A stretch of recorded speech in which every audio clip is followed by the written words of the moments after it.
Happy to get a record. All right, so this session is being recorded and I will share the recording with you. Yeah, because if these recordings are there, we can put it in our IUCN YouTube channel also. All right. It can be shared to many other youths across. Okay. So, yeah. Thank you, Shannon. Yeah, please proceed. Yeah, thank you so much for that suggestion. I think recording will be perfect and will be really good for us to see it later on and also share these experiences because as I mentioned, nobody invited us to actually speak on commission on ecosystems management. And I should mention that many commission members are also not that aware about what they join the membership because they get interested and they want to contribute to the ecosystems management, the larger portfolio that commission and IUCN brings in. But they're not so aware about the activities of commission, what they are intended to do, what is the larger scope of this, and what is the mission of this commission. So I think that's a good invitation to me, and this will be really helpful to many of our members as well. Now, today's topic will be broken down into so many different subsections. I'll be giving a brief about IUCN Commission on Ecosystems Management, but I'll be briefly also talking about what other commissions are existing because many of you might not be aware about other than Commission on Ecosystems Management, what are the other commissions. I'll be bringing my some references and experience from the recently concluded World Conservation Congress and what is the importance of this World Conservation Congress that happens every 4 years. What are the key areas of work? And then because I mentioned that I'll be talking about important areas of Commission on Ecosystem Management. So there are many, but I will be speaking something relevant that is important for India, important for South Asia. So I'll be speaking on IUCN Red List of Ecosystems. That's an important thing for many of you who have read about or heard about Red List of Species.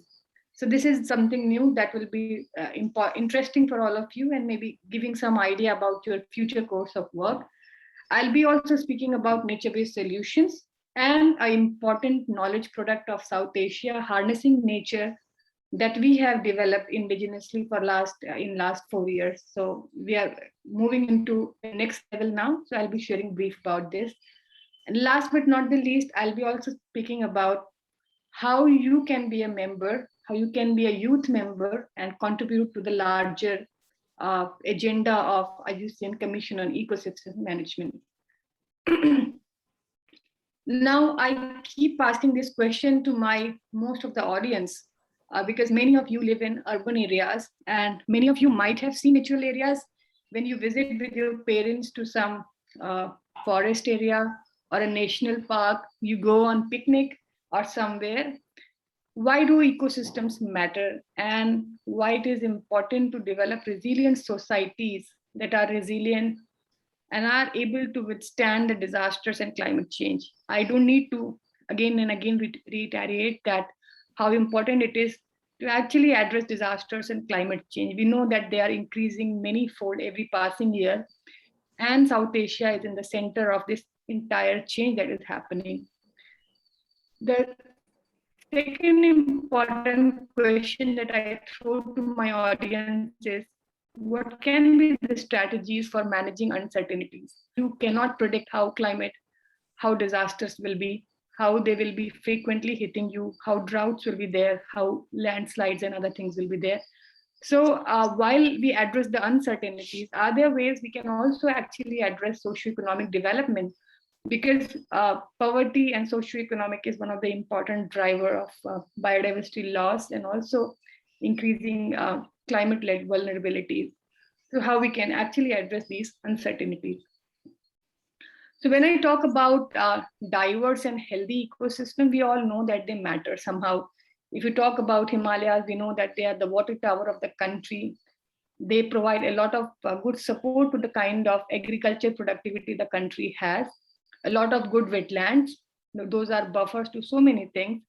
Good rivers, good forest areas in Northeast, Eastern Himalayas, Western Ghats and islands. But what has happened that in last 20 years, most of your disasters are weather-related events, be it flash floods or droughts or cyclones. And I'm sure every year you are observing this somehow in the news channels or while your professors are telling you that somehow these kind of incidences are increasing in terms of their intensity.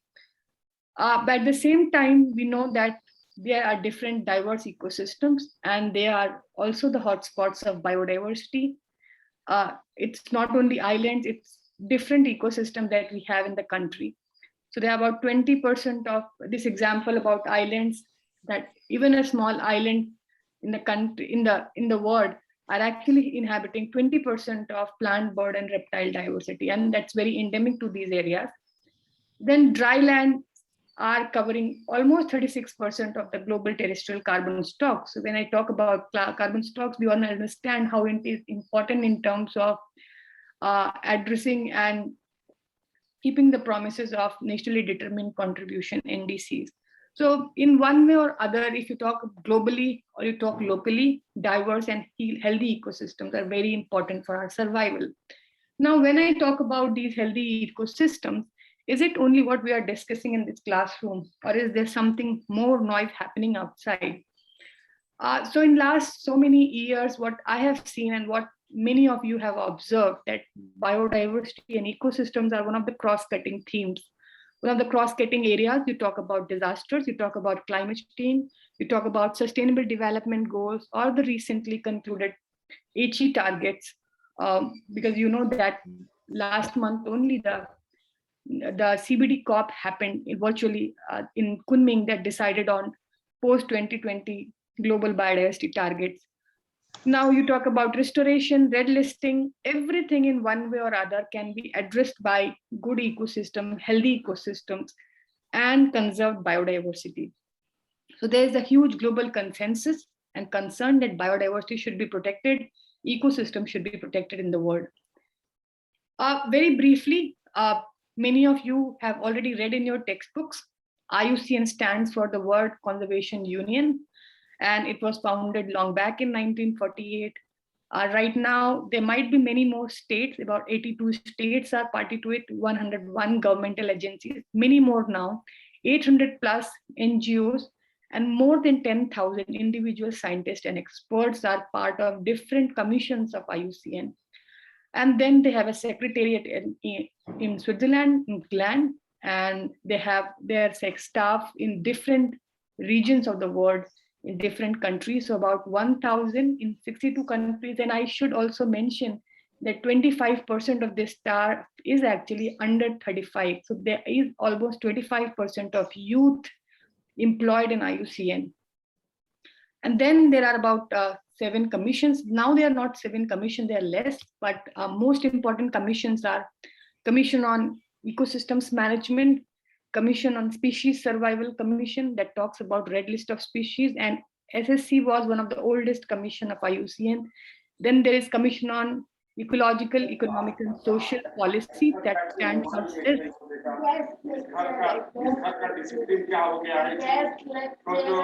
Can I request the person to please switch off? Rest of all the students and participants, please mute off your mic. And then you have a World Environment Commission. Then you have Commission on CEC, and so there are a lot of commission. And in recently concluded World Conservation Congress, there was discussion on actually having one more commission that is dedicated to climate change. But unfortunately, most of the members have this discussion that if IUCN moves and has climate change, because most of these commissions are actually working in direction of climate change as well. So if we have one more commission dedicated to climate change, I think this will be a little shift to the original idea and original mandate of IUCN. So that's the discussion that's still ongoing. But every commission now is intended and is desired to have one thematic area, one specialist group that talks about climate change. I should also mention that post-COVID, every commission is having one thematic area and specialist group dedicated to ecosystem health, post-zoonotics, how such kind of zoonotics and pandemics can be addressed by conservation of ecosystems. Now coming back to Commission on Ecosystem Management, this commission promotes ecosystem-based approaches for the management of landscapes and seascapes, and provides guidance for a diverse ecosystem-based management approaches. And these management approaches are intended for resilient ecosystems to address global challenges.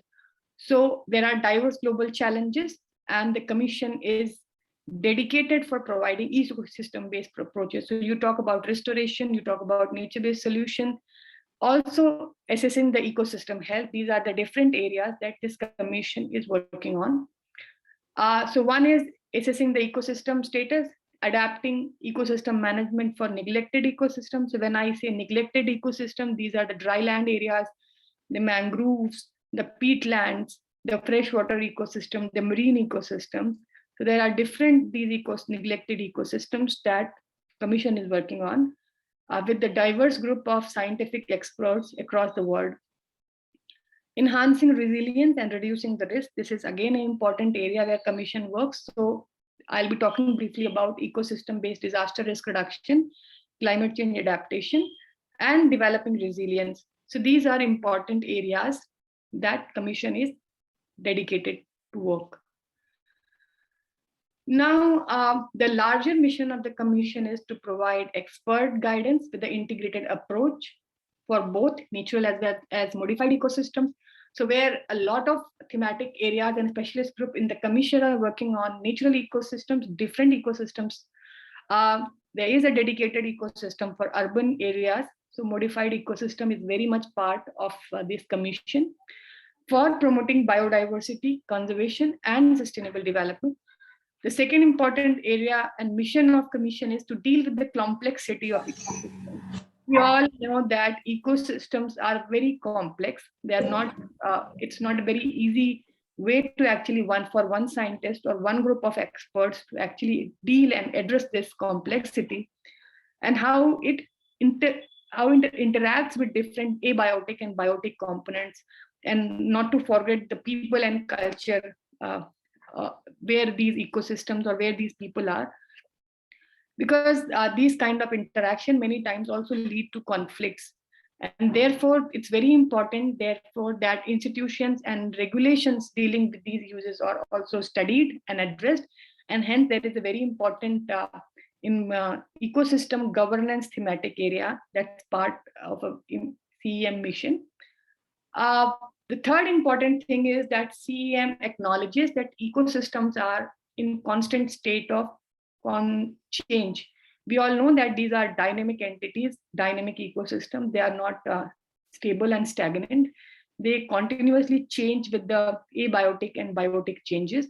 And hence there is a lot of pressure already, both natural pressure when we talk about climate change, as well as mega drivers or anthropogenic pressures, different they are.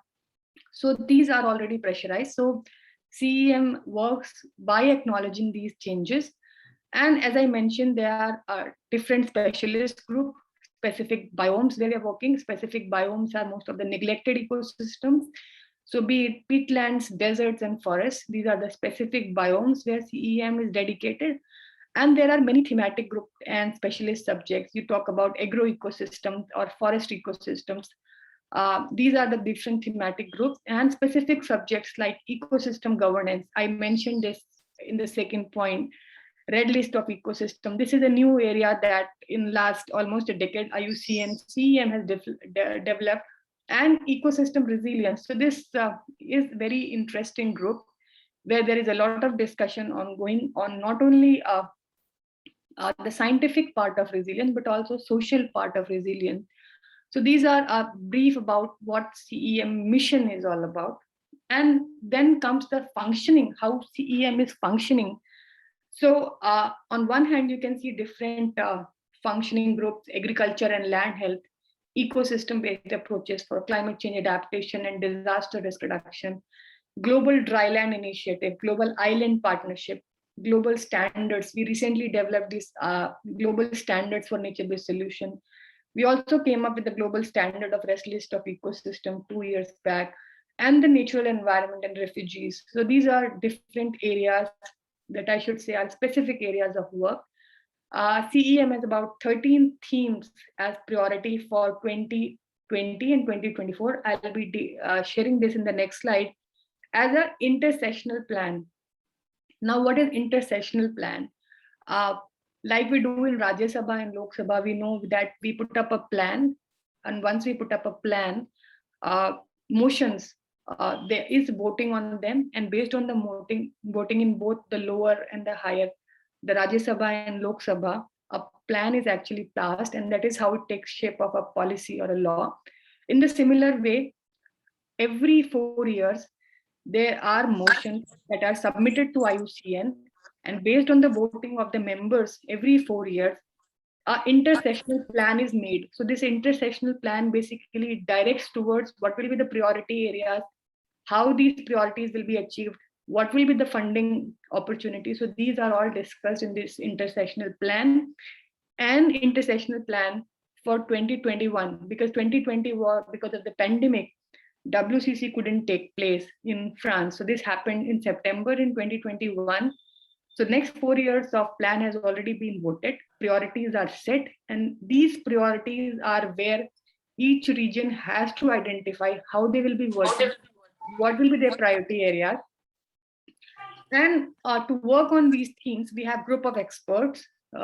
As you know, commissions are mostly made of volunteer experts, volunteer scientists, who give their voluntary time to the commissions. They are not paid for it, but still these experts work on different issues related to, and have a thematic group leader who actually facilitates the group and composition and functioning. So there is a lot of responsibility of thematic group leader or a regional chair to actually mobilize members and bring up the best for the commission and the international policy.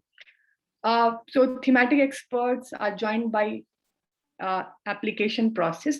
So there's an application process that I'll be sharing in the very end of the presentation for all those who are interested. And then commission also has a specialist group focused on biomes. So there are about 14 groups. And then apart from thematic and specialist group, CEM also have some specific task force of neonicotinoid pesticides and nanomaterials. So these are very specific scientific task force.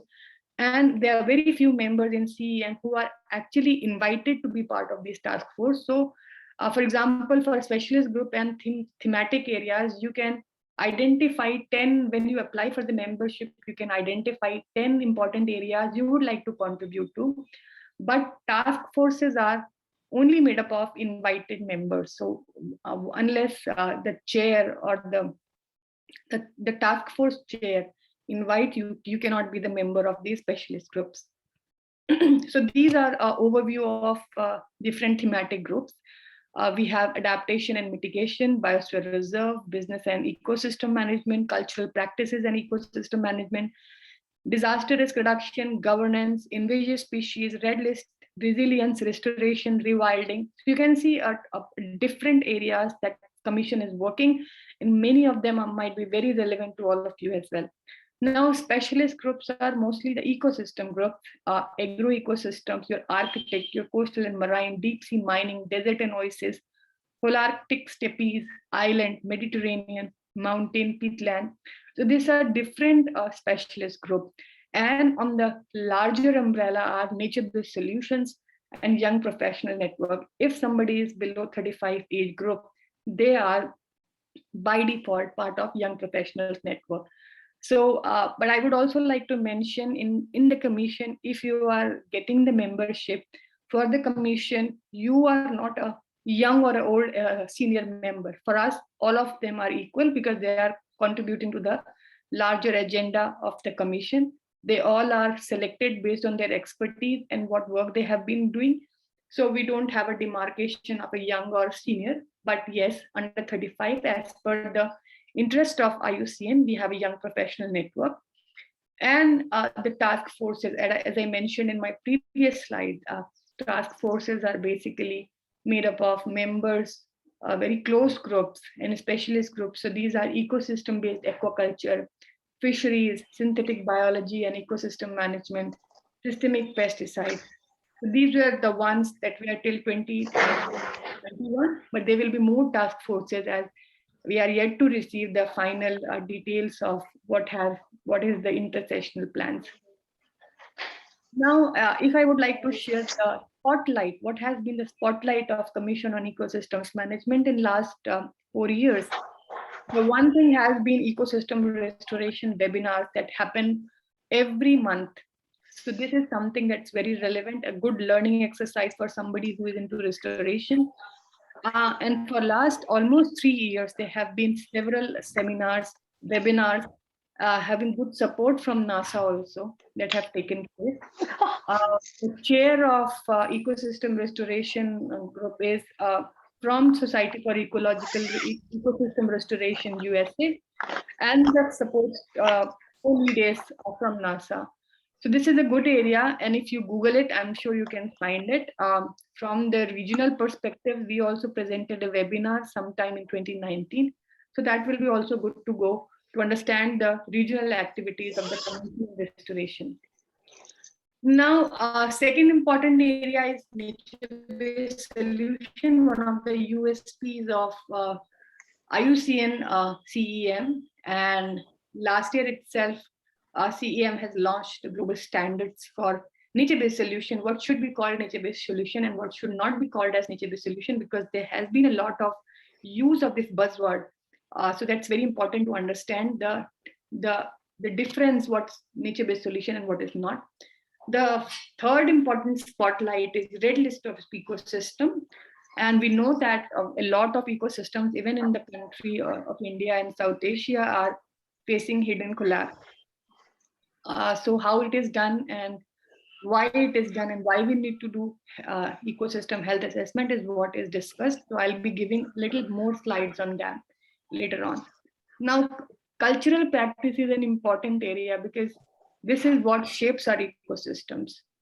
So this is also in the spotlight. And of course, ecosystem resilience group, as I mentioned, it's a transdisciplinary approach. It's having transdisciplinary approach for social and natural scientists, humanities scholars, managers, decision makers, and society to understand the systemic change for sustainability. So these are the 5 important spotlight areas. Now coming to the South Asia region, we know that we have diversity of agroclimatic zones, biogeographic realms, and different forest ecosystems. So there's a huge, and at the same time, South Asia is also the region that has got great priority for conservation by the last intersessional program of IUCN, and it is to be followed this time as well for next 4 years. And we have a core group in South Asia.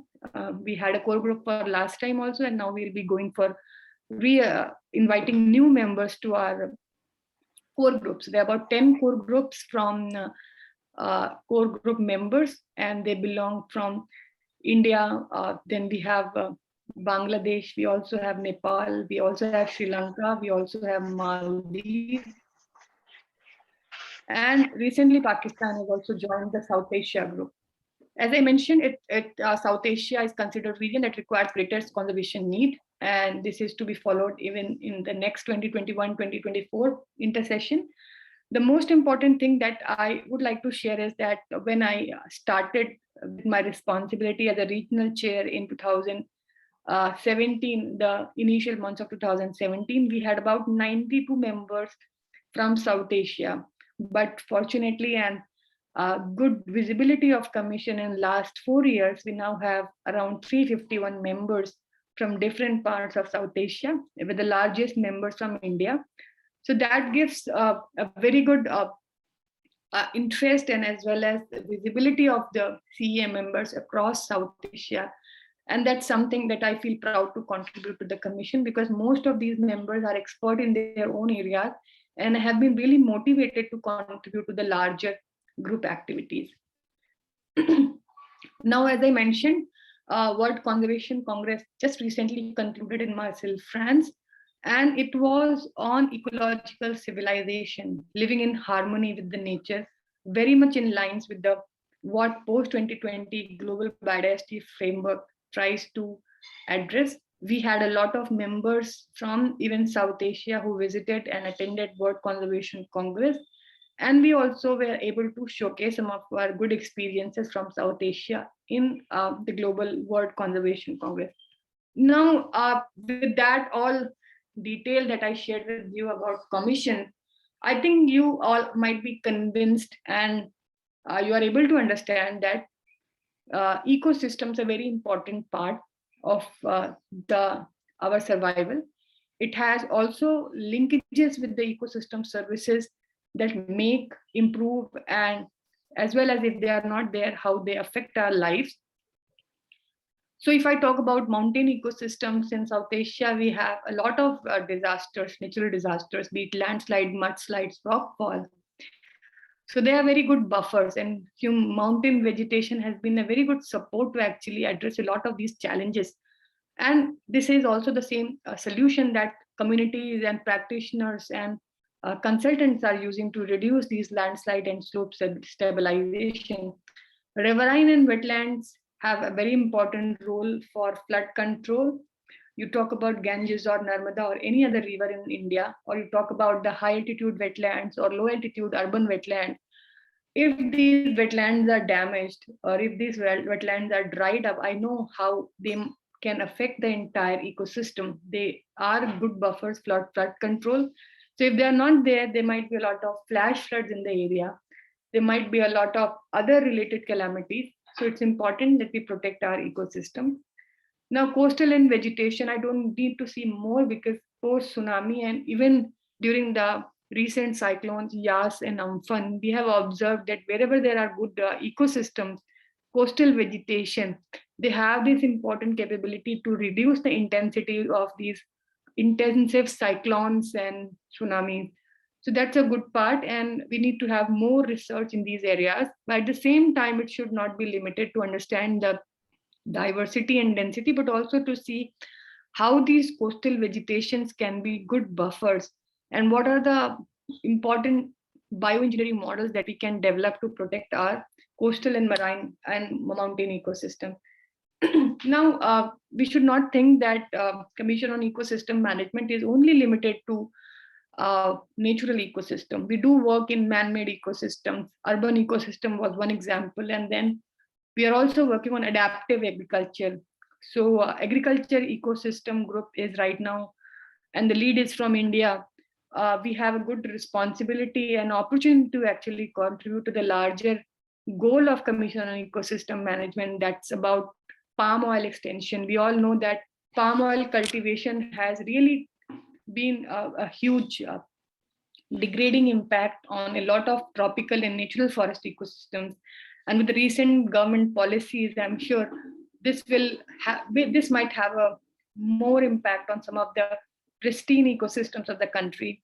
So how we can actually push our own native varieties, oil yielding varieties of plants that can help reduce pressure due to palm oil cultivation. So this palm oil cultivation has been a huge issue for last few years.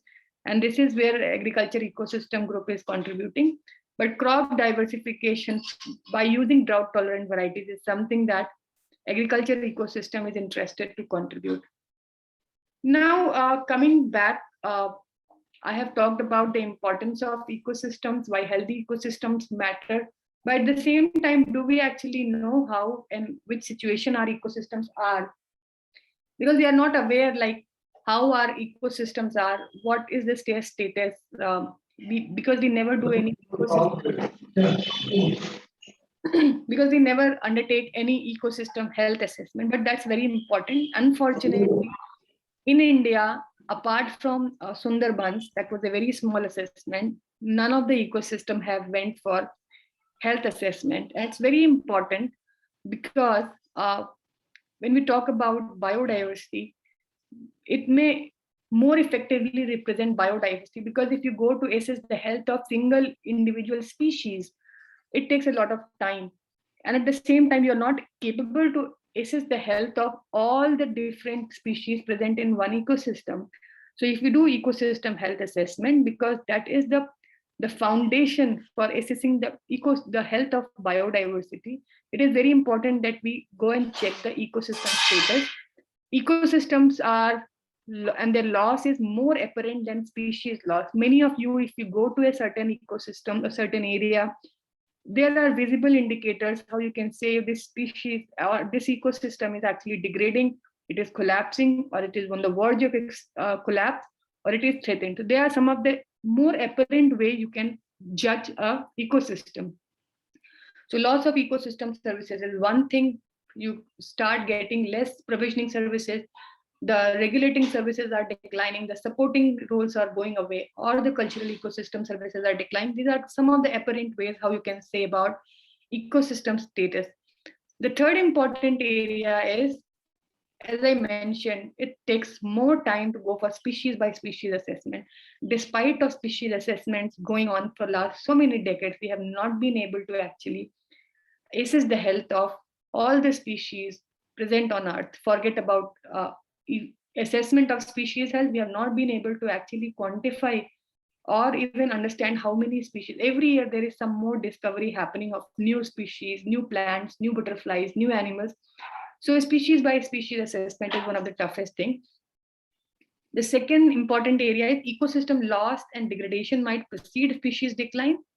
So it's important to understand that we go for the first thing is understanding the ecosystem loss, because if we know the status of our ecosystem, we can come up with a more appropriate plan of restoration or conservation or prioritizing which areas should be conserved first. So this can help many of the species to not go for extinction. And then combining species red list with ecosystem red list can be a more powerful assessment for biodiversity status. So now I'll be speaking briefly on red list of ecosystem, and let me know if there are any question from the section that I just covered about the commission. And now I'm going into the details of what commission areas are and what is so important that you can look to. Any questions, anyone? Okay, so there's a pause here. So any pressing question coming up from the students? Anyone would like to raise your hand so that I can see who you are? So if there are no questions, so we would like to proceed because it's a very important area. Red listing of species and red listing of ecosystems. Yeah, thank you. So I hope that you'll be leaving the questions as I move ahead. This is a very important area of work, and I should say this has been one of my important concerns for last few years. Unfortunately, we have not got enough support to actually carry this on. But I'm sure in next 1 or 2 years, we'll be there with some important red listing for the country. And it's good to also share that we have some good collaboration working on. So this is an important area. Many of you might be knowing, many of you might not be knowing, but I'm sure this is something relevant that you have read in your curriculum previously also, like in your graduation, what IUCN red lists are. You might not have read IUCN red list of ecosystem, but IUCN red list of species is an important thing that is talked in graduation and even previously. So if you see the categories of threatened, critically endangered or endangered, vulnerable, near threatened, least concerned, data deficient, and not evaluated are some categories that are very common even in IUCN red list of species. But the most important thing for ecosystem is that instant of extinction, here we talk about collapse, because ecosystem cannot go extinct. Collapse is the stage, that is the actual representation if there is a breakdown of this ecosystem health. So when I say ecosystem collapse, so this is a stage where it is very tough to actually reverse the situation and reverse the actual ecosystem condition. So even restoration of such ecosystem is very tough, and even restoration may not work as efficiently to reverse the situation back to the later stages or better stages. So this is one of the cover pages just to show how it looks like on the website. And there are different RLE ecosystem assessment that have been carried out. What was the motivation for red list categories?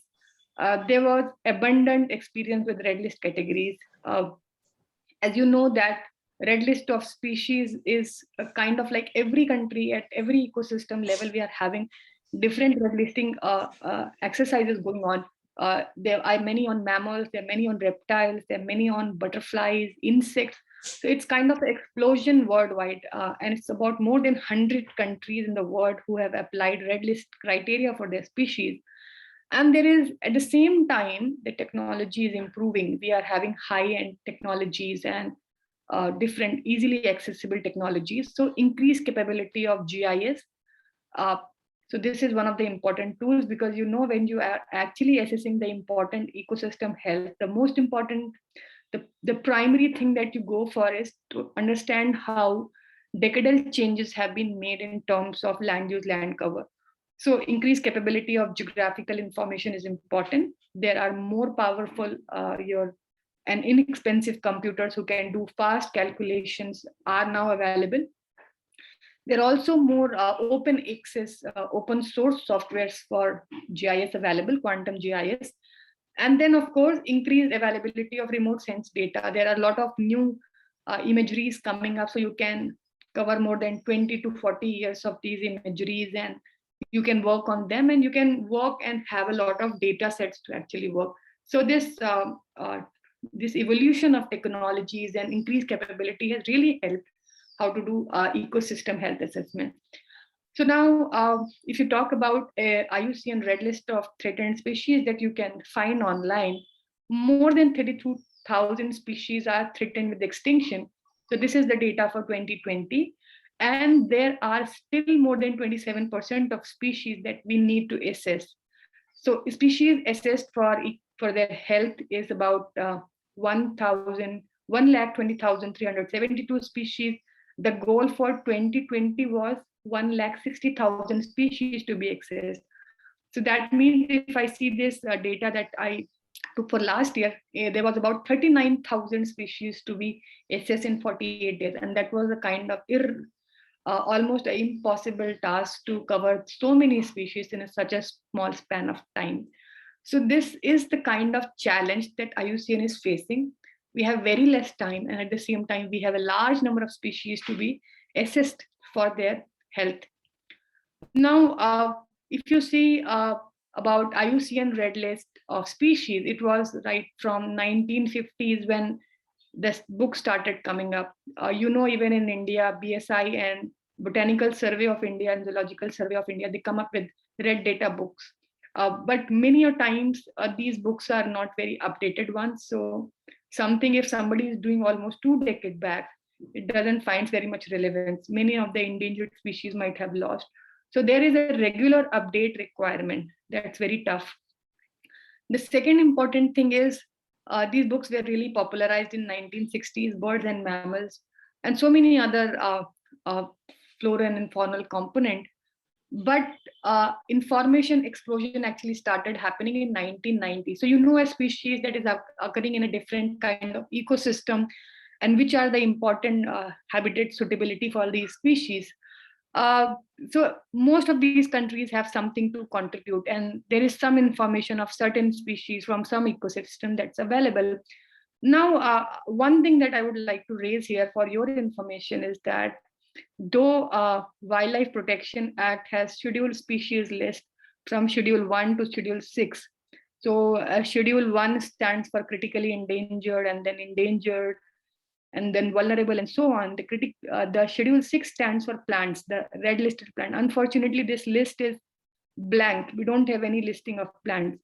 So this half information and old information that is being fed to these policy documents and acts doesn't find much relevance in the present context. So that is why there is a need that we keep updating this information. And it will be good if we actually assess the health of ecosystem, because if we assess the health of ecosystem, many of these red data books or species list that we have can really help us to understand what has been the reasons and how this habitat suitability became so unsuitable that species are not surviving anymore, or are on the verge of major paradigm shift when you talk about red list of ecosystem, no, red list of species. most of these species were based on in different categories based on the quantitative criteria and thresholds or definition of conservation priorities.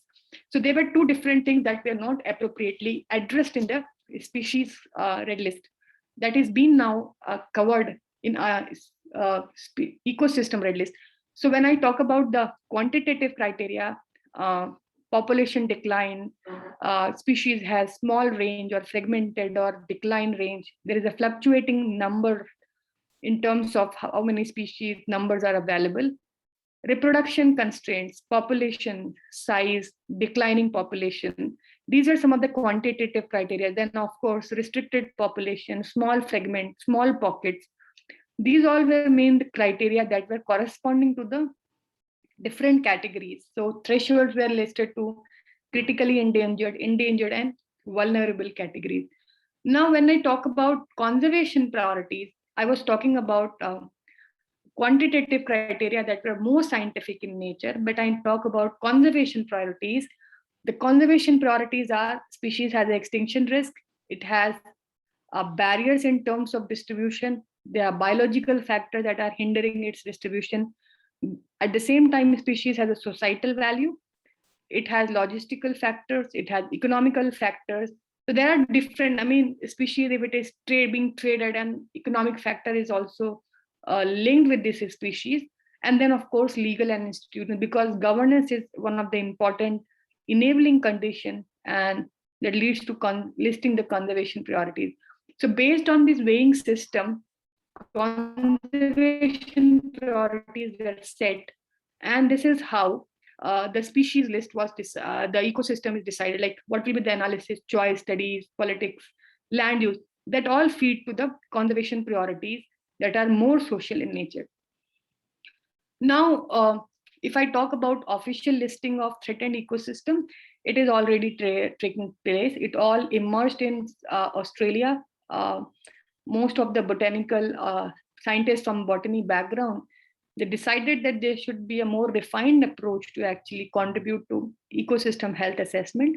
So they took quantitative categories and criteria for threatened ecosystem, because if we talk about definition of ecosystem, it's very different for different country. And then South African National Environmental Management. South Africa is a country that has actually very comprehensively covered about 200 threatened ecosystems for their country. Then a lot of European countries have done it. Our chair is from Colombia, so there has been a lot of push for ecosystem health assessment in a lot of Latin American countries, Venezuela, Senegal, Colombia, Costa Rica, Peru, and all those. So there has already been a lot happening across the world. India last year came up with the first IUCN Red List state assessment, and that listed that Sundarban is basically an endangered ecosystem. But at the same time, it was not an indigenous assessment. It was more supported by Australian scientists. So it is a good way, actually, we can find scope for more indigenous assessment of some Indian ecosystems. Now, these are three important figures when you talk about Red List of ecosystems. David Keith from Australia, who has a botany background and has been the pillar behind Red List of ecosystem. And second important thing that I would like to mention, David Keith leads the Red List of ecosystem group in IUCN CEM, and he also won the Luc Hoffmann Award this year in World Conservation Congress, France, for his important contribution and work for Red List of ecosystem. The second important lady in this is Emily Nicholson from Deccan University. And then, of course, David Lidenmeyer from, again, Australia. So these were three important figures who have really worked on this methodology and made a more comprehensive contribution to this assessment. So as I mentioned in my previous slide, nothing becomes a policy, nothing becomes official in IUCN unless that motion is accepted through voting of the members of IUCN. So in Barcelona 2028, in Jeju 2012 World Conservation Congress, formally it was agreed that there is an important need to actually assess ecosystem health and consolidation of the IUCN Red List of ecosystem.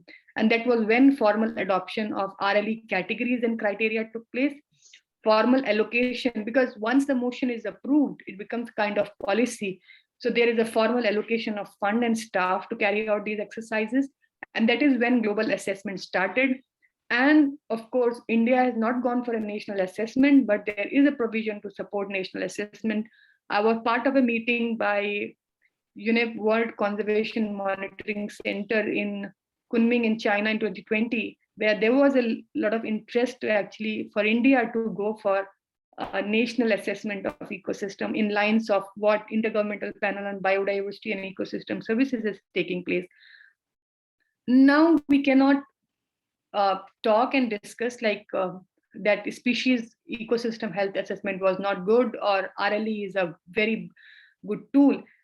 They cannot go better unless they are integrated. So red list of species and red list of ecosystem can be a very good integrated tool along with other IUCN knowledge products. So when I say other IUCN knowledge products, it's because once you have assessed the ecosystem health, you have identified that ecosystem is in a certain level of degradation, is undergoing certain level of loss, and this is the ecosystem health.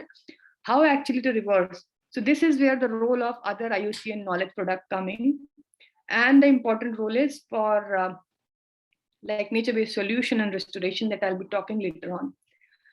Now, major scientific challenges for red list of ecosystem is there is no global classifications. Ecosystems can be defined at various scales from raindrop to biosphere, and IUCN basically uses national ecosystem classification.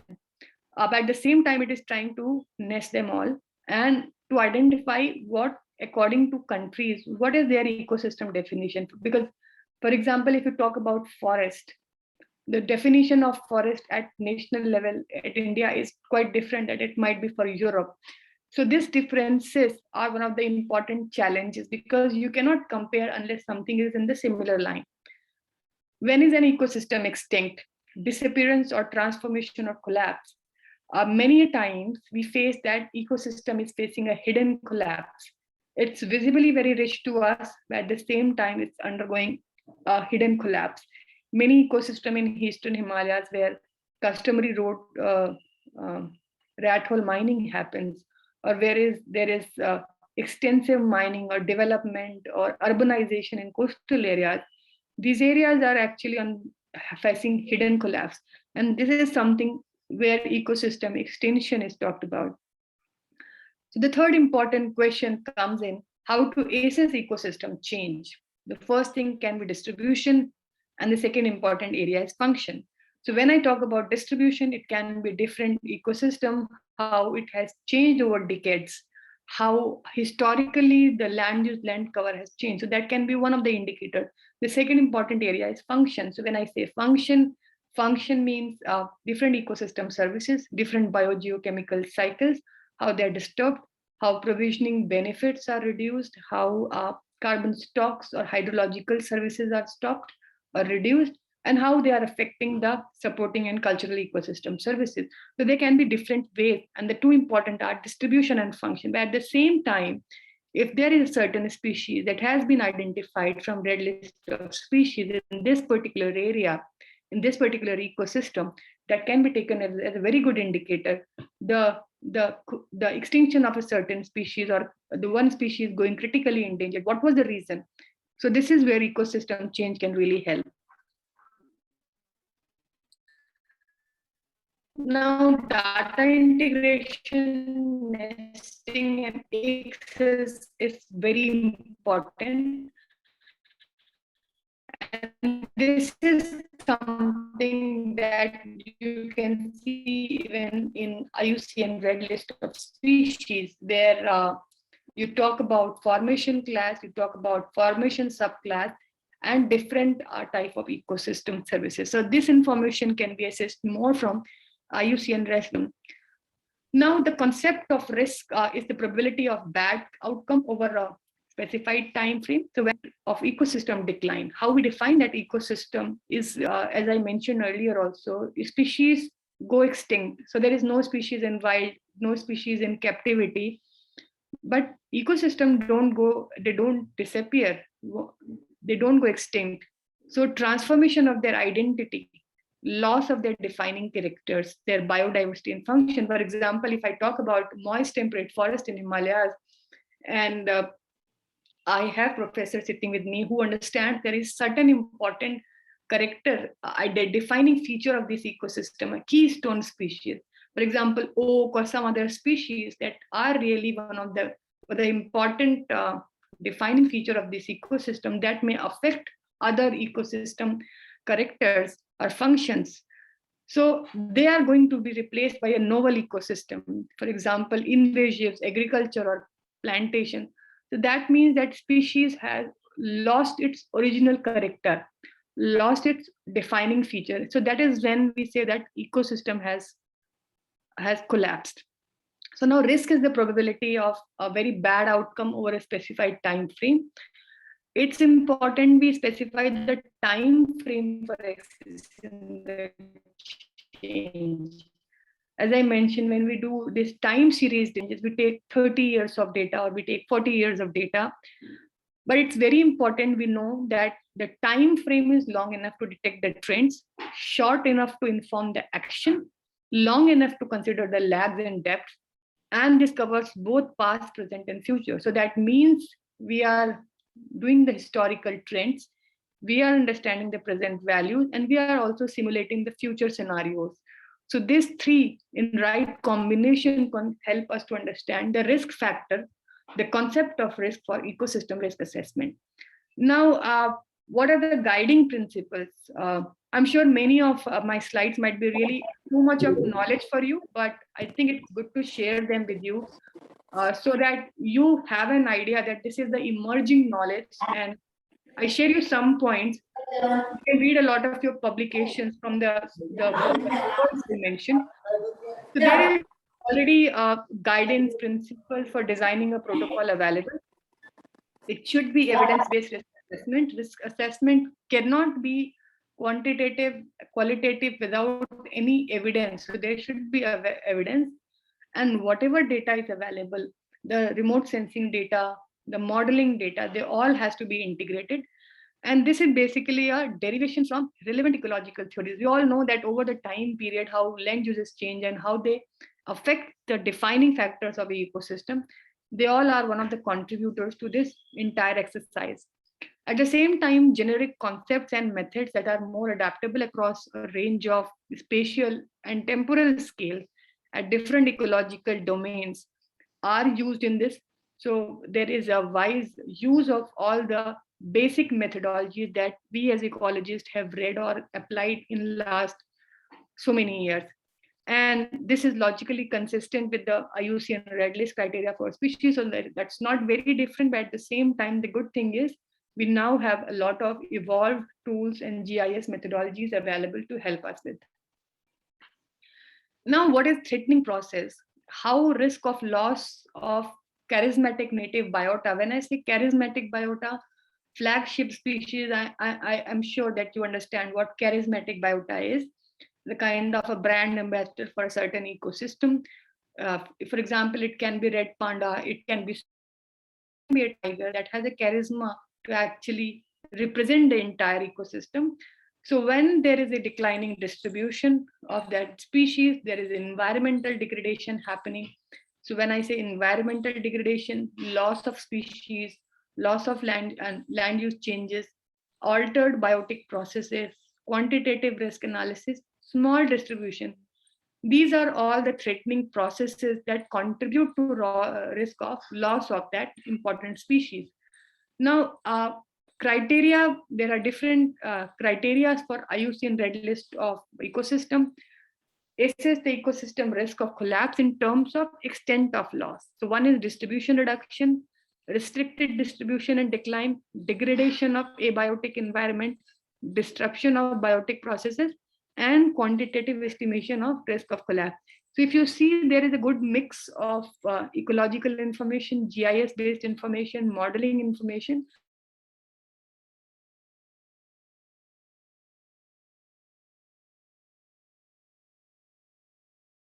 disruption of abiotic environment and disruption of biotic process are important criteria to assess the functional decline. And based on functional decline, you assess the quantitative analysis of risk of collapse.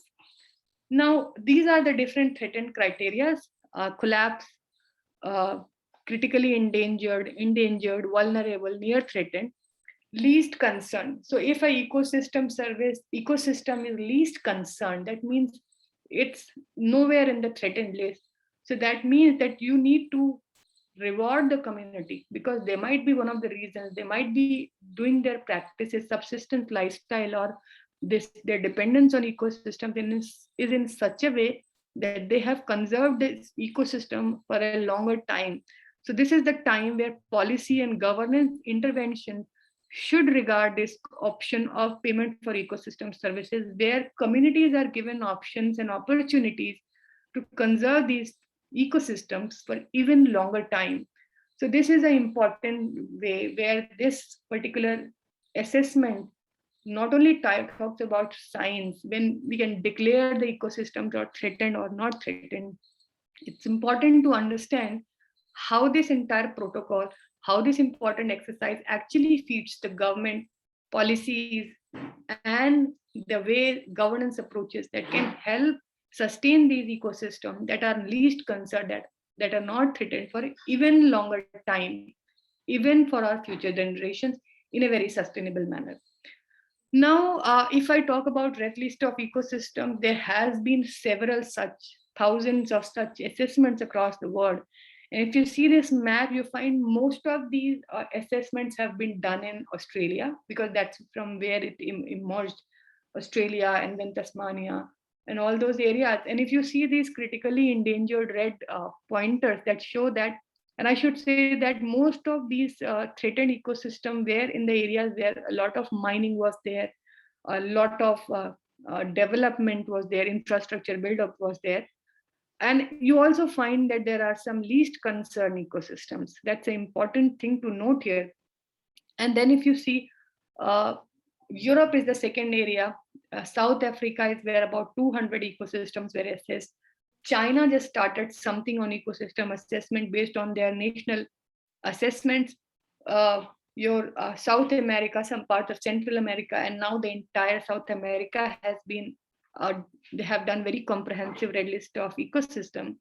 But if you see the larger part of South Asia and Asia is still, and then Russia and all those parts are still not having a lot more what we say ecosystem health assessment. So that's a good opportunity for scientists, academicians to actually plan out such assessment, not only for the sake of science, but for the sake of understanding where their ecosystems are standing, and for proactive conservation planning. So there were about 13 global assessments in 2013. So this data is for 2020 December, and about 23 regional assessments since 2013. A lot of break was because of the pandemic last year and this year. And I should also mention that it was decided that by 2025, the whole of the world will be assessed. All the terrestrial, freshwater, and marine and subterranean ecosystem will be assessed for their ecosystem health. Unfortunately, because of pandemic in last 2 years, this has slowed down. So while ecosystem red list measures extinction risk, IUCN red list measures elimination risk. These are the two important points for the students to take away. I'm sure they will plan out something in future, but these are some of the important takeaways. While ecosystem red list of species requires key biodiversity areas. So for when I want to conserve a species, a good option, policy option can be identifying key biodiversity areas where the species is present or where there is a suitable habitat of these species. While for reducing the elimination risk, there has to be more protected areas. So when I say protected areas, it can be a biosphere reserve, it can be a protected area, a sanctuary, a community reserve, or conservation reserve, or wetland sanctuary. So these can be different ways how both the approaches of species and ecosystem health can be a greater integrated tool to address the bigger risk that planet faces. Now, with this, I come to the end of red list of ecosystems, and I move to the ecosystem-based disaster risk reduction and nature-based solution. So if you have any questions, I'm happy to answer.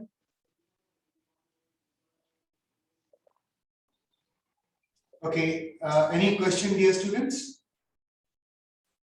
Anyone? Can we take a 2 minute? Yeah. Can we take a 2 Good minute morning, ma'am. break? You want a 2 Yeah. minutes? You want a break? What Can did we you take say? a 1 or 2 minute? Okay, 2 minutes. Okay, fine. 2 minutes is Okay. okay. Yeah. So you can collect your questions and I'll come back. Right. So I see hand is raised by Janvi. So after two, Janvi and then Deepak has raised the hand.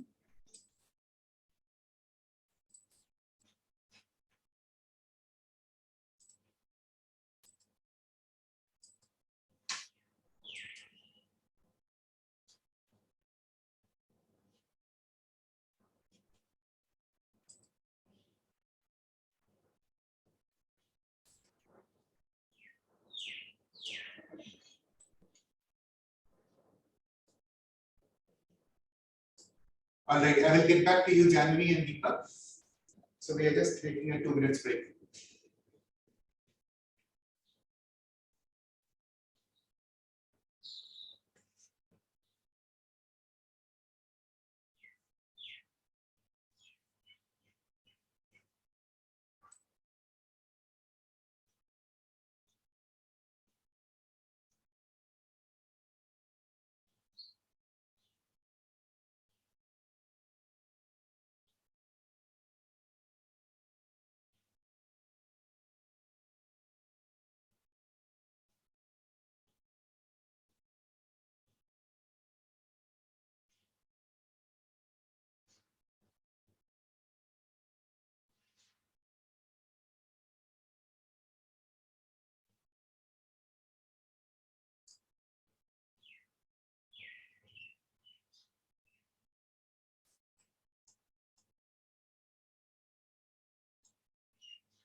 Dr. Shalini, are you back? Yeah, I'm back.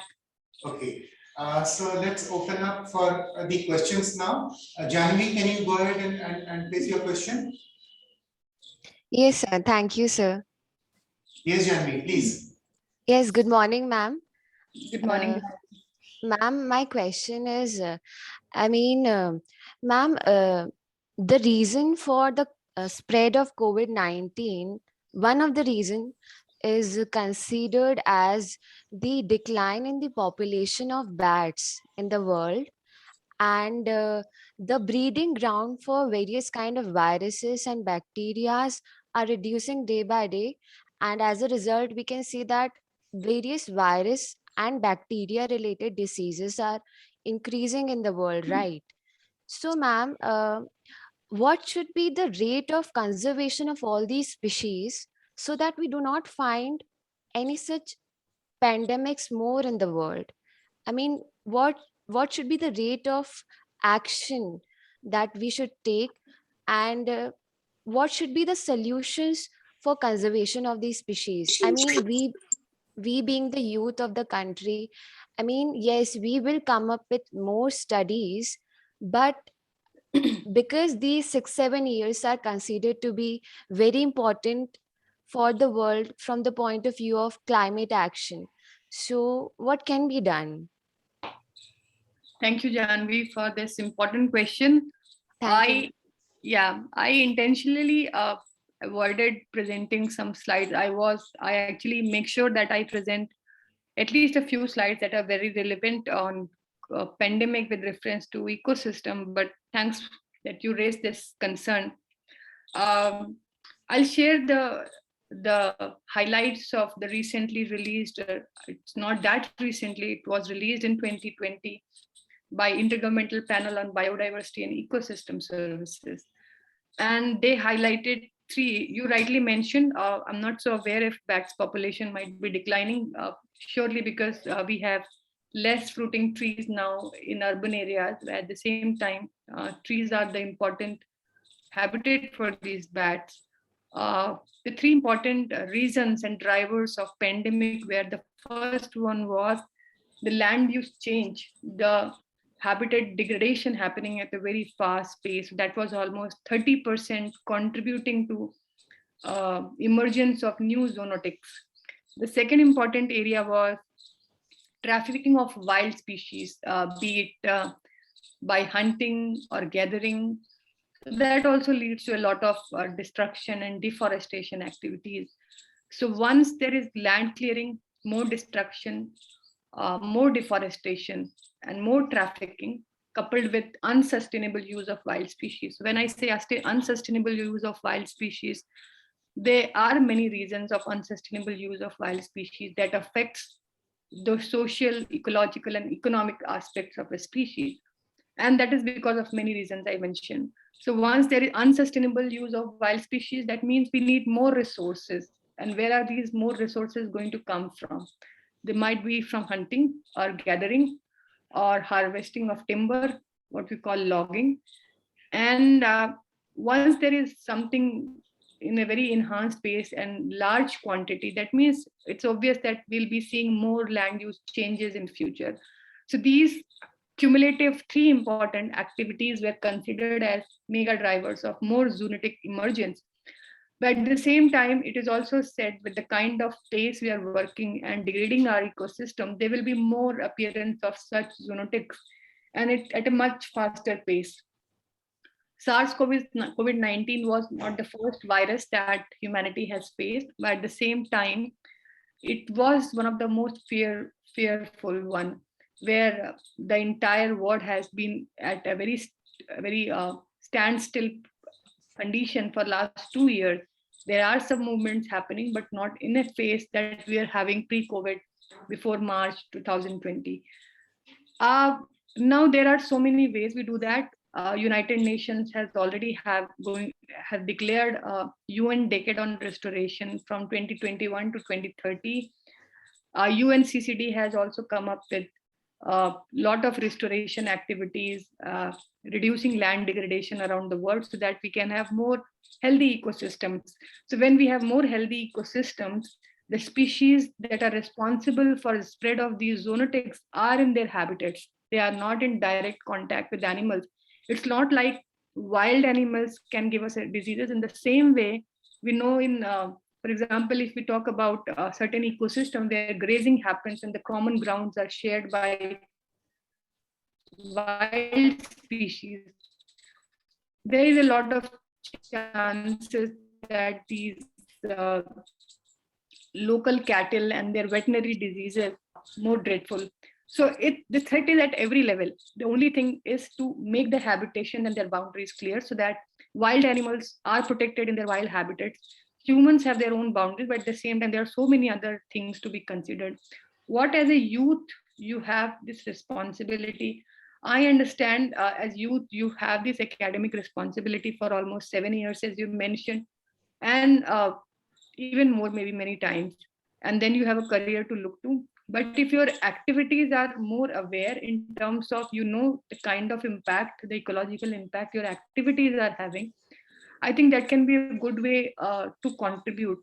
Aware generation is one of the important contributions that we all can make, and that is one of the reasons why you all are more being made familiar to such things that are happening globally. We didn't got this opportunity when we were at your stage. So I think based in one of the good universities, you get this opportunity, and at the same time your faculty is having some good research experience that can be used. I don't ask you to make bigger models, but I think at a smaller level, your research, if it comes with small pilots or conceptualization of something, I think that can lead to bigger research in future. So this is what I think can help from my perspective. I hope I addressed your question. Okay, so thank you, Shalini. Can we take one question from Deepak, who has raised his hand? Please, sir. Deepak? Yeah, good morning, ma'am, and good morning, sir. Ma'am, now actually I have two questions. The first one which I had was when you were talking about the biotic and abiotic disruptions, the IUCN comes up with the red list, which classifies the biotic factors such as plants and animals on the basis of vulnerable, endangered, critically endangered, and so on. But there's no such report, or if it may have, then please do tell me that what about the disruptions of abiotic factors? How do we classify them, and whether IUCN comes up with any such list for the abiotic disruptions? And ma'am, my second question would be the answer which you gave to Janvi about these zoonotic diseases. Ma'am, there was bubonic plague around 15th century, much before the Anthropocene ever began. So, but there were still zoonotic diseases, even when the human population was very less and we were not encroaching other species. So, but isn't zoonotic a part of like our life? Ever since humans have evolved, there have been so many zoonotic diseases which have had a massive impact. So these are my basically two questions. So isn't zoonotic something which is going to happen even if we try to live a sustainable life? Thank you, Deepak. I think both the questions that you have raised is very relevant. I'll go with your second question first because that's directly in connection with what Janvi has asked. You mentioned about we had a population far less in the very starting of the Anthropocene, and we were having zoonotics. I think zoonotics are always there, even if you live in tribal areas and your populations are restricted. So your levels of infection and contamination will be more isolated than what we are facing now, because we are living in a global village where transportation and all these two luxuries have given us more facilities to actually move very fast. So this fear of zoonotics was always there because humans from the prehistoric times have tried to domesticate a lot of wild animals, have tried to make new breeds. So this fear was always there that at one point of time, zoonotics can spread. But at the same time, as I mentioned, the populations were more isolated of these humans. So their spread was also more isolated. Something spread, people acclimatized or they don't acclimatize and they died. That is how it happened. But when you see the current world situations, the spread of zoonotics is even faster than what was happening earlier. The reason is larger populations are in touch with wild animals through different ways for different needs. And at the same time, we are traveling very fast. So, for example, if you see the example of China, the first case incidence was something in November end in 2019, but it was declared in January that there is something happening in China. And that was in March when they finally declared it as a pandemic. But it was too late. If you try to see the ways how virus spreads, it is in just seconds of time. The moment a person gets in touch with the second infected person. And this was more because of the breathing, and if you're talking to somebody without a mask. So this spread was even faster than what was happening at that time. For example, there are different ways that how zoonotics has spread, HIV or dengue or something else. But this was something that was having an airborne presence as well. So the threat was manifold, and threat will be, and even there is a lot more projections that the spread of zoonotics will be even faster in future. We have climate change, we have all this destruction happening. So what I want to answer is that the threat was always there. The threat is even more right now because our world is moving very fast. Population is rising very fast. So this one spread at one point of time takes no time to actually stick to the other part of the world. So this is the kind of threat we are facing. Now you're coming to your second question. You asked about the biotic factors and abiotic factors. So I should mention one thing that's very important to understand. You talk about IUCN Red List of Species or IUCN Red List of Ecosystem. IUCN has been more focusing on biotic factors than abiotic factors because that's a different area than what IUCN has been more profoundly focusing on last so many decades. So there might be some report. I should not say that there will be no reports, but there will be some report on abiotic factors. But there has been more focus on biotic factors in IUCN assessments. So I hope this addresses your concerns. Okay, so thank you again, Dr. Shalini, for answering Deepak's question. I see in the participants list Dr. Swayamprabha joining. Swayamprabha, if you are hearing me, then warm welcome. And thank you for joining this talk. Swayamprabha, you are there? Yes, hi Sudipta, Dr. Sudipta. I'm very happy to be here. Thank you so much. It's a pleasure to hear Dr. Dhyani also. Okay, Thank you. thank you, Dr. Swayamprabha. Yeah. Okay, I saw Dr. Idhu Murthy also who had joined, but I don't see her on the list anymore. But it's great to have Dr. Idhu, Dr. Swayam. Okay, over to you, Dr. Shalini Oliver again. Thank you so much for all those who have joined. And this is how we are now trying to explore new areas of CEM in South Asia, because if I mention that we had some good work on terrestrial ecosystem, but marine ecosystems and coastal ecosystem is still one of the lagging areas in last 4 years. So we hope that with some important members now, will we have more strengthened network and more important knowledge products in coming 4 years. Thank you for all those who have joined. So we have, I think I just have half an hour left with me, and I have to cover fast. So I'll quickly move to ecosystem-based disaster risk reduction and ecosystem-based climate change adaptation. So when I use the word ecosystem, that means I'm taking the three important components of CBD: sustainable management, conservation, and restoration for addressing disaster risk or climate change adaptation. And my aim is to actually achieve sustainable resilient development. So when I say sustainable resilient development in terms of South Asia, that means conservation and restoration that also addresses local concerns, local requirements, local livelihood can be most effective to achieve both these targets. Now moving to nature-based solution.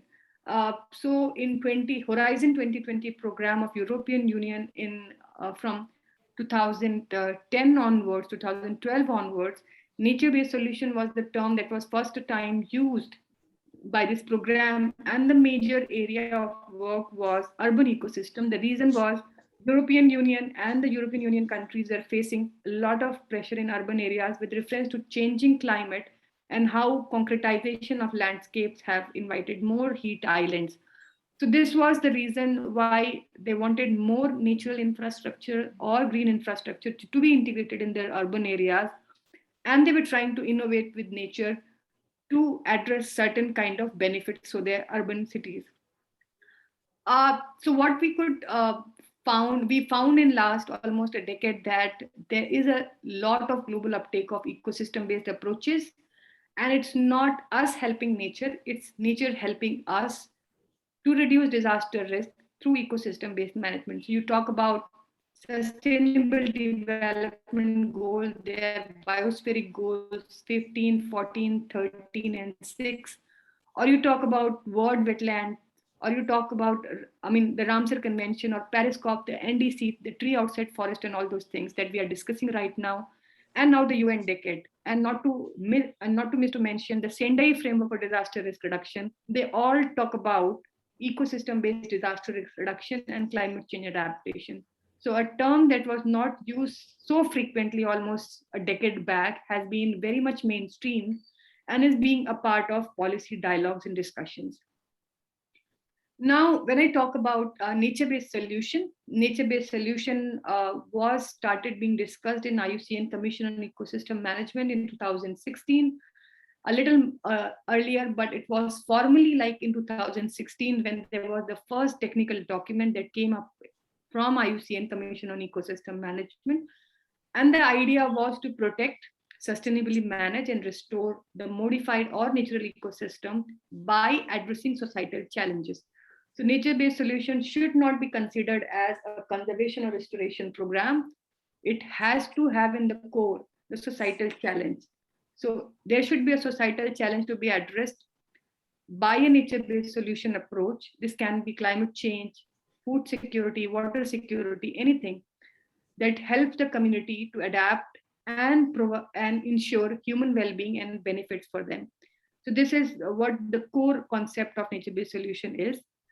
And in this particular area of nature-based solution, there is a search for ways to work with the ecosystems rather than relying on conventional engineering solution. But at the same time, I don't undermine the contribution made by civil engineers and grey engineering solutions for many disasters and challenges in the country.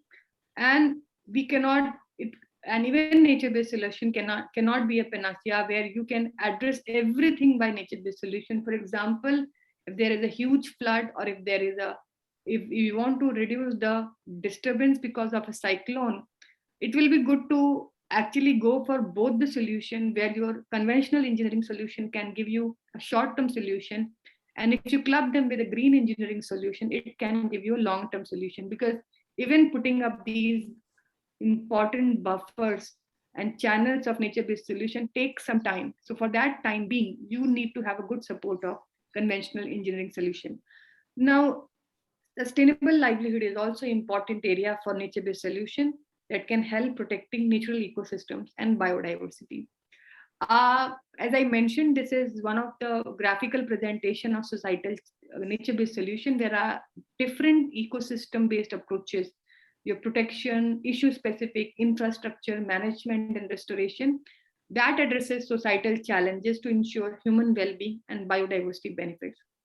So last year we brought up this first volume having case studies from Asia Pacific, because as I mentioned, IUCN started talking about nature-based solution. There was Horizon 2020 program, but everything, all concepts were given by European countries or global north. At the same time, this is something that's happening in, and you can find these stories in many rural areas of the country, many urban areas of the country.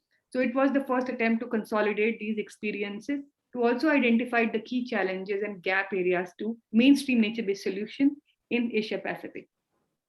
Now, this is another good depiction of nature-based solution to tackle climate change. And on right-hand side of the slide from my side, you can see Emanuela Cohen-Session, the lead person of IUCN Commission on Ecosystem Management nature-based solution, who actually works on nature-based solution and is one of the leading persons to bring out the global standards for nature-based solutions. So that were launched last year. So there can be societal challenges that has to be addressed at a landscape level for human well-being and biodiversity benefits. So this is how nature-based solution look like, and this represents the journey of IUCN. If I say this concept right now, it's a whole science in itself. And I must say that it should now be taken and discussed at a level of different subject in our curriculum, where students can learn what ecological restoration is, how it is done, what ecological engineering is, forest landscape restoration. Those who do, they know that these independent concepts in itself are a big science. Your green infrastructure, your natural infrastructure, ecosystem-based mitigation, disaster risk reduction, adaptation services, area-based conservation. This is something that has a whole science in it and needs more scientific contributions as well, because most of these solutions are coming up from south, from north, and we need to adapt for the global south. Now, these are some of the depictions that we developed from our end, and nature-based solution, as I mentioned, have different ways to achieve in different landscapes. But at the same time, they have these benefit of achieving and providing different ecosystem services. And while we address all these different ecosystem services, we are actually addressing a lot of global goals, from sustainable development goals to CBD promises, Paris COP promises, and Tendai framework for disaster risk reduction. If I discuss how this system's approach works, like, it has been always discussed that nature-based solution doesn't put nature at the first place. It puts both people and nature at the center of decision making. Nature for people, nature for reducing the calamities or reducing the impacts that people are facing. And it also tries to seek the balance between conservation and use of biological diversity. So this is some of the important concepts that need to be understood when someone is trying to apply the systems-based approach.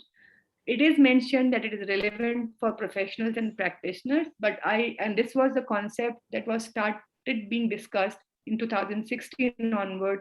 But I must say that nature-based solution is as much important for the academicians, for the youngsters, students, bureaucrats, policymakers, urban planners, and whosoever is an important stakeholder in conservation planning and implementation of nature-based solution for human well-being.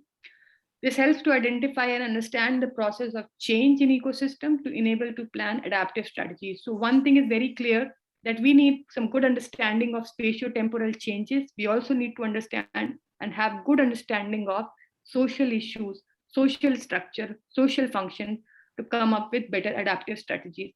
It has been accepted by CBD under the decision 7/11, but right now it is being accepted by everybody, by UNFCCC, by UNCCD, every important environmental policy forming body, and in their agreements, has been a very important part. Now, I would like for the students to showcase how it is different from engineered solutions. For example, if there is a cyclone in some area, or there is a flash flood, or there is a landslide, engineering solution can bring up an engineering structure, protection wall to reduce that disaster. So in reality, this engineering approach can be very relevant. It can reduce hazard. It can also improve. It can reduce this. It can prevent disaster and also help in recovery to build back better. But at the same time, if you see all these crosses, it doesn't provide any co-benefit. So that's a major gap. But when you talk about nature-based solution or ecosystem-based approaches, it helps you to reduce hazards. It helps you to adapt with the climate change. It improves disaster prevention and recovery. But at the same time, it provides a lot of co-benefits to the community. So when I mentioned in the starting, the societal challenges in the heart of nature-based solution, so sustainable livelihoods, water and soil protection, microclimate improvement, biodiversity conservation, carbon stocks, they all come as co-benefits. And this is something where community can develop livelihood benefits, opportunities for alternative livelihood. And carbon stock right now is one of the hot topics that can come up as a co-benefit for the community. Now, this is for the urban area, and I developed this graphic. I think this is part of our upcoming book, where urban green spaces and urban blue spaces have a big role to play in terms of nature-based solution.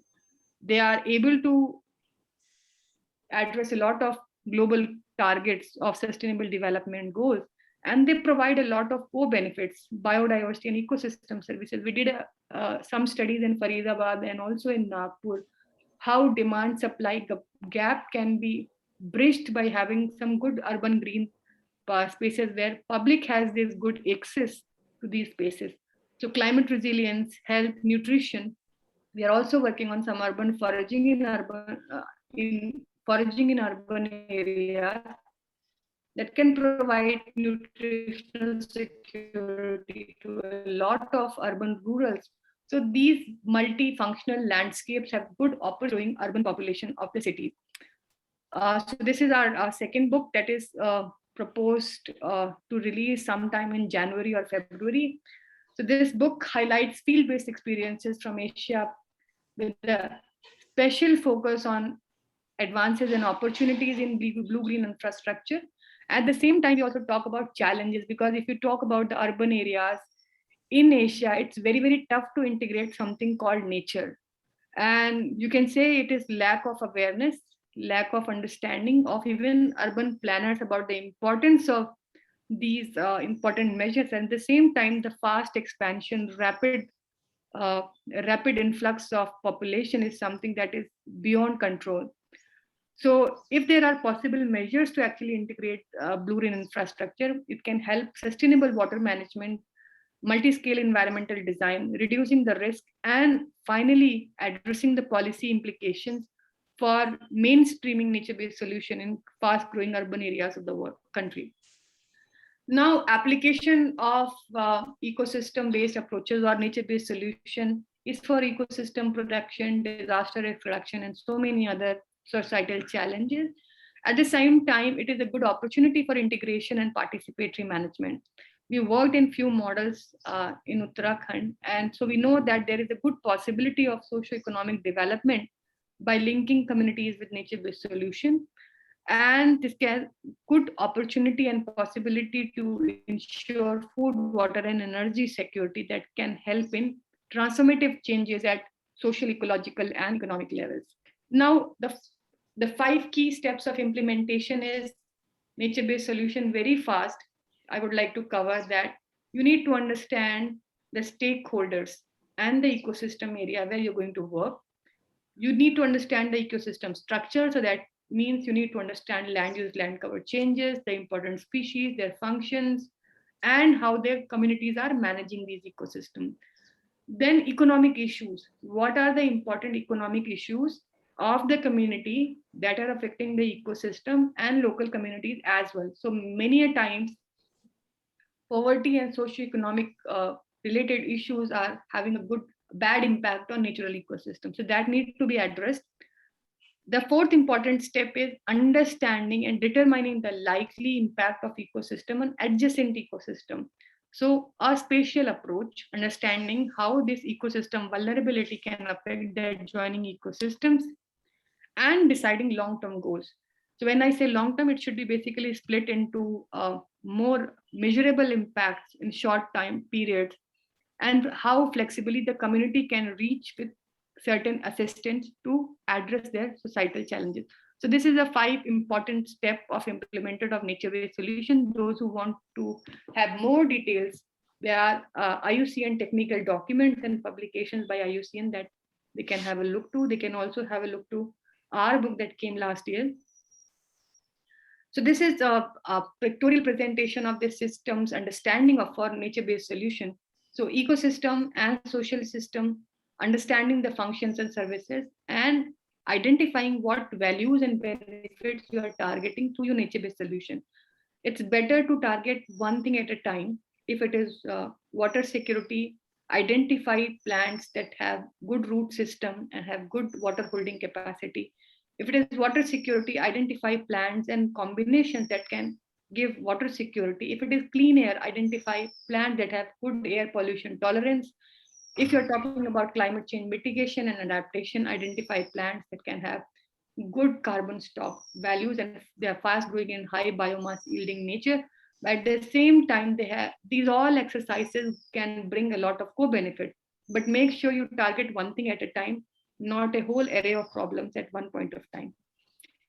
Now, IUCN has already launched global standards of application. There are 8 important steps, global standards for nature-based solution.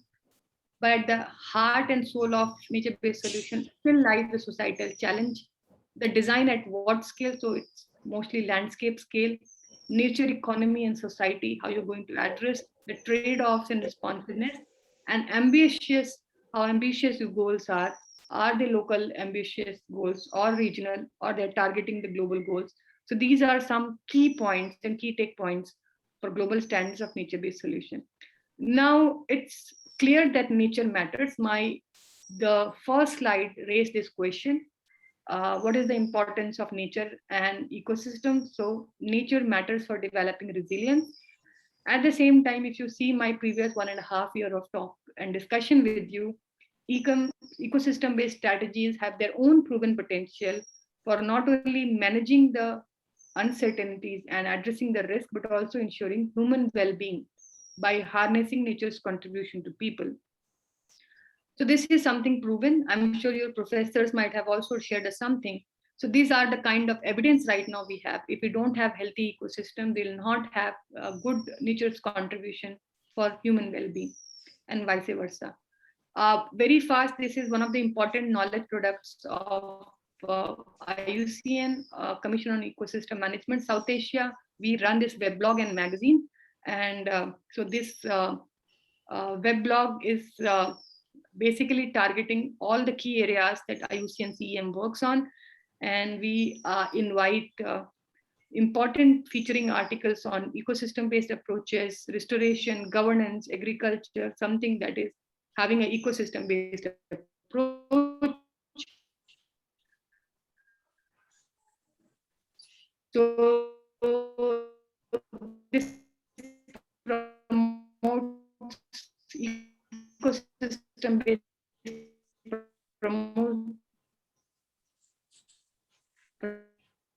principles and approaches.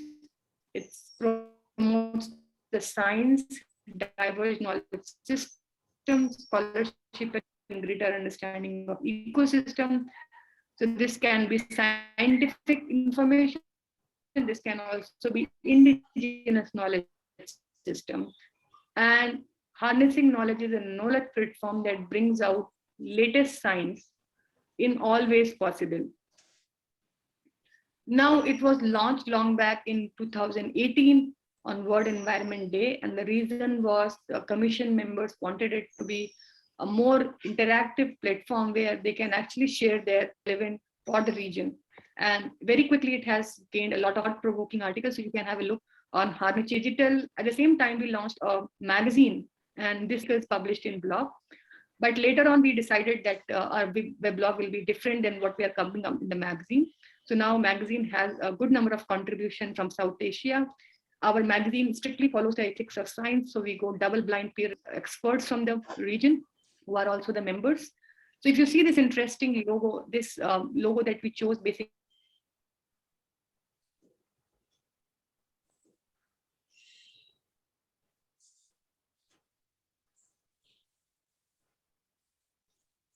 I think, Shalini, we lost you there somewhere. You can hear me.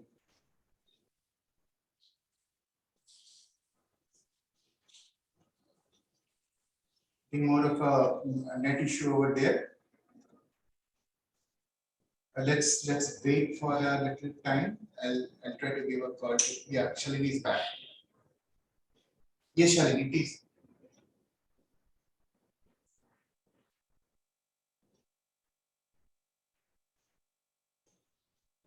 Shalini, possibly you are muted. yeah, by mistake I muted. We lost you for a couple of seconds. Okay, that's fine. But that's fine, I think. So I was here. So this harnessing nature is an important logo. So the red in the in our logo is signifies the extreme vitality of the region that we have, very biocultural lands, ecosystems. And black reflects the vast and mysterious unknown of the mother nature. So that is how we present our logo.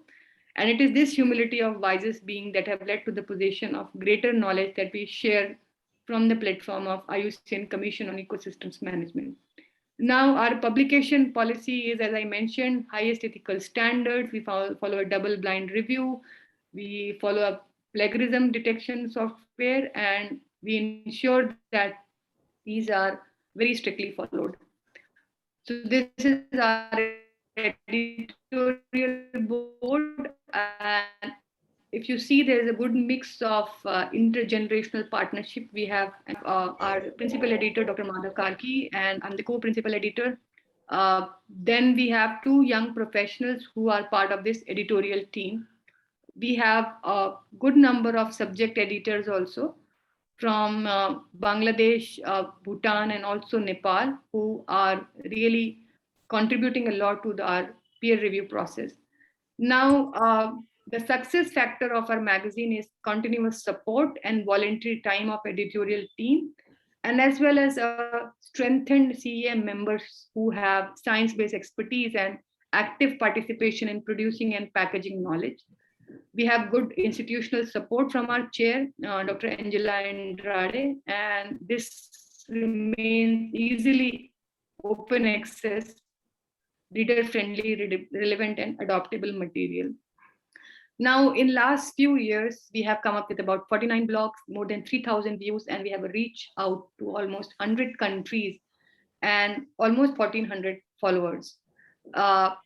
Also, in last 3 to 4 years, we have 5 issues, 754 authors, and 75 articles from this magazine. And now what we wish in next for 4 years is we are developing the magazine as a regular publication with 3 issues per year, and more idea of developing it as a journal, finding a relevant funding source. So we are already in that process, getting an ISSN and ISBN number, and developing a centralized submission management portal. So these are all the ongoing process. HN has been identified by the members as a good platform to disseminate international climate policy and biodiversity discussions relevant to South Asia. And these are showcasing some of the pictorial presentations of what we have. So you all can Google and find these, our weblog and magazine issues online. Last slide of this presentation, I think I took a little more time because what was allocated, but still, as I see a lot of youngsters joining this meeting, and those who are also in faculty, if they are interested, our memberships will be open for application sometime, I think from next month, because we recently have renewed our memberships. Most of our members have renewed their memberships. So this is the link that you will find online, or you can Google IUCN Commission on Ecosystem Management, and you can get involved. So there is a column of references. You can mention my name, or you can also leave the references, because we also welcome members who are not referred by someone.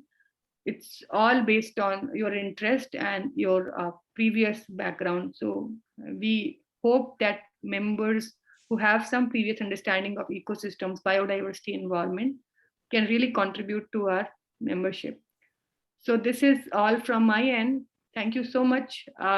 It was really a great experience to speak and interact with the students. I'll be happy to have some questions if you wish to have, or if it is already that time has been over, let me know. Thank you, Dr. Shalini. Quickly, we have little time to take some questions maybe. So I see there was a hand raised by Kiara Bakshi, if I pronounced it correct. Kiara, so please ask your question. Am I audible? Yes, Kiara. So thank you, ma'am, for your time. I have a small question which might be relevant to a lot of sustainable development practice students, because a few of us are from the social sciences background rather than the pure science background. So my question is that with relation to ecosystems assessment and that approach, what in detail would be the scope of more of social research and, you know, the whole interrelational perspective which you talked about? Thank you, Kiara, for this important question. IUCN has a good scope of even social scientists. Ecosystems cannot be managed without social interventions. That's where your inputs are very relevant. I should also mention that we have this very important specialist group of environmental governance, where social aspects are largely discussed. Other than also, as I mentioned, nature-based solutions have good scope of addressing societal challenges. So not only social scientists, but somebody who has an economics background, or somebody has a political science background are very much welcome in the commission. But if somebody doesn't want to be into hardcore this ecosystem scientist group, I have a different suggestion. We have one more commission on ecological, economic, and social policy, where they have a lot of social discussions. And I have been also I started my journey from CIST.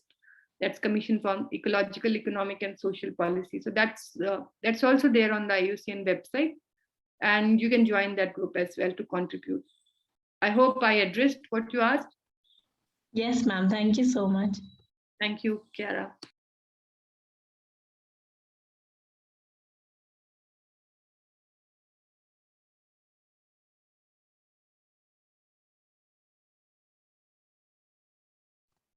Till someone else is asking a question, I had also put this question in the chat box that when it comes to giving policy suggestions, does IUCN do that also for nations, or is it just limited to giving the research and then the interpretation and policy generation, and that level planning is up to the government and the advisory bodies of the government? Thank you. I think again a very important question. As you know, that IUCN has been one of the oldest environmental organization in the world that really influences international and national policy discussions and decisions. So something that has been decided internationally does percolates down and goes to national level as well. So even if you talk about, but at the same time, like you see CBD and UNFCCC or UNCCD, where there is a legally binding agreements and then ratifications, when actually nations have to make their national policies as per how they signed, became signatories to what conditions. IUCN doesn't have any these signatory option, but good thing is that if you see IUCN, you have the secretariats where IUCN employees are there. Then you have these regional offices of IUCN in Asia and different countries. It was mentioned, you already have heard somebody from IUCN India office. Then we have commission experts who really influence the ongoing decisions that are accepted based on the motion voting. So somehow this goes and percolates down to national level as well, through the commission, through the secretariat, and through the regional and national offices. So this kind of really suggests the governments and gives them these suggestions, like what are the new relevant areas that government should look to. But finally, the decision has to be by the government. But yes, international discussions do influence national policy discussions as well, and IUCN definitely contributes to it. Okay, so thank you, Dr. Shalini. The time is also, I think, up, but before we leave, so on behalf of Delhi School of Advanced Studies and all my students over here, thank you very much for this beautiful and engrossing 2 hours lecture. 2 hours is not a small time, and you kept us really binded. And then what I would like to end this talk over here by saying that you have laid the perfect foundation for our courses, the coming module that is coming up, and certainly we are going to take up red listing of ecosystems, red listing of species, and what is it called, population dynamics, which is very important for our country. So thank you, Shalini, once again. So hopefully we will have you again sometimes very soon. Thank you very much, and bye-bye. Thank you so much. Thank you, and wish you all the best. Happy Diwali and goodbye. Happy Diwali to all, and goodbye for now. Okay, bye-bye.